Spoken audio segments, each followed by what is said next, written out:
Good. 1 second. It's just taking its time live streaming here.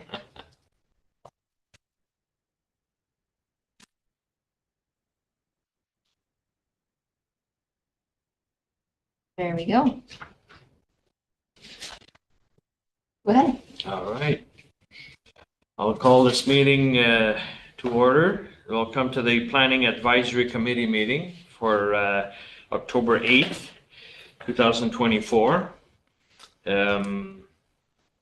Do we have any declaration of pecuniary interest? No.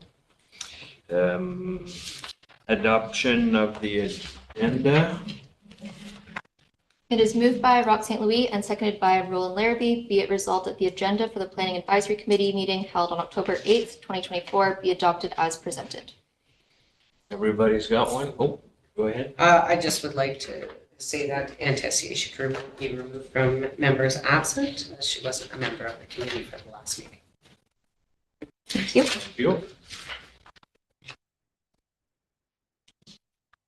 Everybody in favor with that? Carried. Okay, we'll do the adoption of the minutes.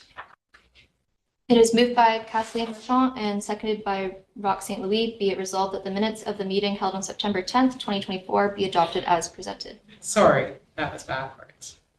I made the amendment on the agenda instead of the minutes. Yeah. Sorry, so so as amended. Sorry. I was one step ahead of myself. Good thing No you, problem. you noticed it. Okay, we're all good? Yep. Everybody had a chance to read the minutes? Looks okay? Everybody in favor? Carried. Okay, so we'll move on to the zoning bylaw amendment, ZBLE 2024-12, 2798823 Ontario Inc. It is moved by Roland Larrabee and seconded by Rock St. Louis, whereas a public meeting was held on October 8th, 2024 for the purpose of amending zoning bylaw 2014-45, and whereas no written concerns or objections have been received to the proposed amendment, be it resolved that the Planning Advisory Committee for the Municipality of West Nipissing recommends that the Council for the West Nipissing Municipality adopt the proposed zoning bylaw to rezone a property at Drive-In Road, and more particularly shown on the attached sketch, and that Schedule SF1 of Bylaw 2014-45 shall be amended by changing the zoning designation of the property, which is more particularly described as part of Lot 6, Concession 1, Part 2 on Plan 36R 15065, from rural residential to residential 2. So this lot was created by a consent in 2022, which was just finalized in April. They're looking to rezone the property from rural residential to residential 2 to permit the construction of a duplex. And just to reduce those setbacks. So they're applying the R2 setbacks instead of the rural residential because they do have a private septic system that they need to accommodate on the property. Okay. Any questions from our panel? Go ahead, Dan. Is that just the one septic or two septic? Just One one for septic. both residents? Yes. Obviously, it has to be bigger, to all the bathrooms and the bedrooms. Are there any other concerns with doing a rezoning to an R2, which is generally serviced? There's Yeah, partial service service. lots. There's partial services there. Oh, sorry. So there is this town water there, but it not sewer. That is correct. Go ahead, sir. Please give your name and address, please. Sorry, folks, Shannon Foisey, we're just building looking at the lot to the left of the duplex that wants to be built. I just have concerns that, we moved from North Bay to Sturgeon Falls to have a rural residential kind of house, nice and quiet. And we just had concerns about a duplex being next door and all the commotion that comes to the duplex and renting and renters with that. Just wanted to voice my concerns and see if there was something we could, yeah, well, it's just a yellow slip, right? Yeah. And so I just wanted to bring forth my concerns. We came from an area where it was just duplexes and quiet or loud, and we just don't want to get back into that again. That's kind of the reason we bought property there and moved out there. So that is our concern. Are you on the on Cashby Road in behind this property? Right Are you beside. being built now? Yeah, we're lot 2, that one's lot 3. Okay, On LaRonde? This one's on the corner of Laurent and Driving Road, Yeah. and we're on the inside of that. So, okay. Yeah, because it's a Okay. brand new build right now, right? yeah, they just got, the 2 lots just got severed there. Our house, the foundation's done right now. Okay. You know, and it just concerns all the disturbances that sometimes duplexes can provide. I cannot talk about who will live there and what the owners will do. I can talk for, I've got a whole bunch of duplexes and I have zero problems with, it all depends who you rent to, right? So if they rent to older people, there shouldn't be any issues, but it's not up to us to say if he can, or if the people can do it or not, right? Right. Do we have any more questions?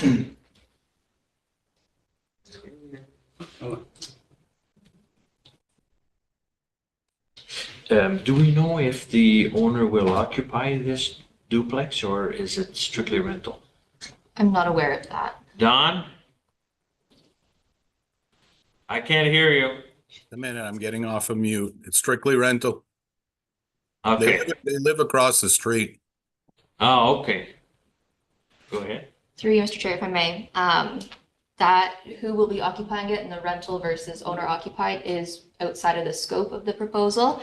And I will just add, if this were to go to an R1 designation, they would permitted a single detached with an additional residential unit in the building, which is limited to 75%. So essentially, instead of doing one that's slightly smaller than the other, we're doing it 50-50.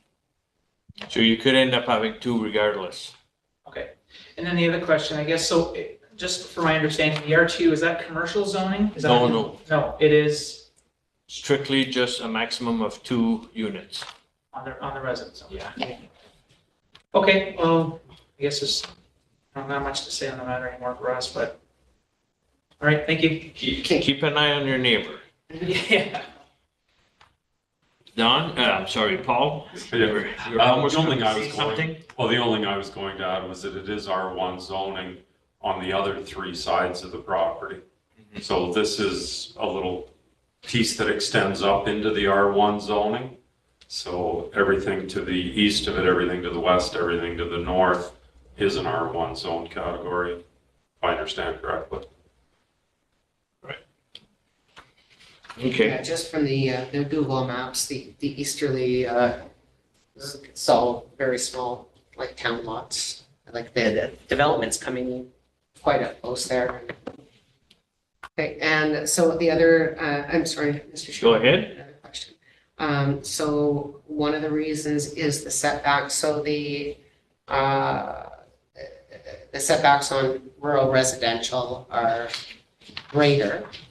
And so they would not be able to fit the footprint in if we maintain the, is that correct? Yes. We Correct. maintain the zoning as it is? Yes, through you, Mr. Chair. The rural residential front yard setback is 15 meters, whereas their front yard setback proposed would be on the road. And they're proposing a 9.1 meter setback, which does comply with the R2 front yard requirement of 6 meters. And the land coverage is consistent with R2, like everything fits up. Yes. Mhm. Okay, thank you. Okay. So if there's no other questions, I'll bring it to a vote. Everybody in favor? Carried.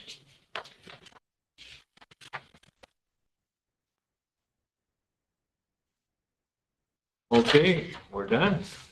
Oh, really? We had another thing, the provincial policy statement, 2024. Through you, Mr. Chair, there is no resolution on this matter. This is just an FYI that the new provincial policy statement comes into effect on October 20th. So at our next meeting, we will have that new PPS that we're working with. So I'd recommend that you just give it a quick look through and kind of understand the changes in the policies that we'll be applying. Could you provide a brief overview of those changes to the committee at the next meeting? like, we'll read the document, but, you know, from a planning perspective, it would probably be helpful for you to kind of do a high level, you know, these are the changes that will have an impact on the work that we do. Yeah, that can definitely be accomplished. Okay, so we'll adjourn the meeting. Oh, I'm sorry, one No, more. go ahead. Can you also send a copy of the new PPS to all members of the committee and members of council? So, Yeah. thank you.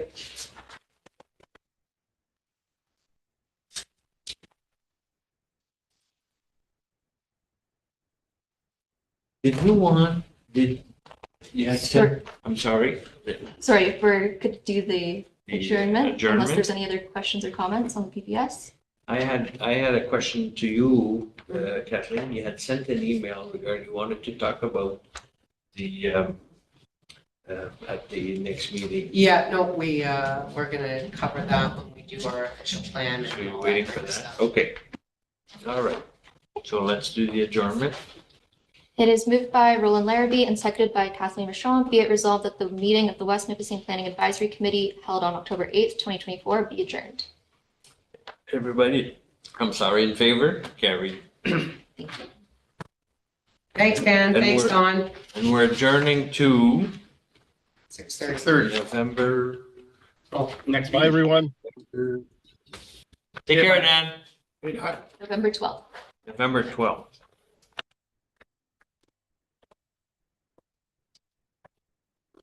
Christ, that's a long drive for you to come.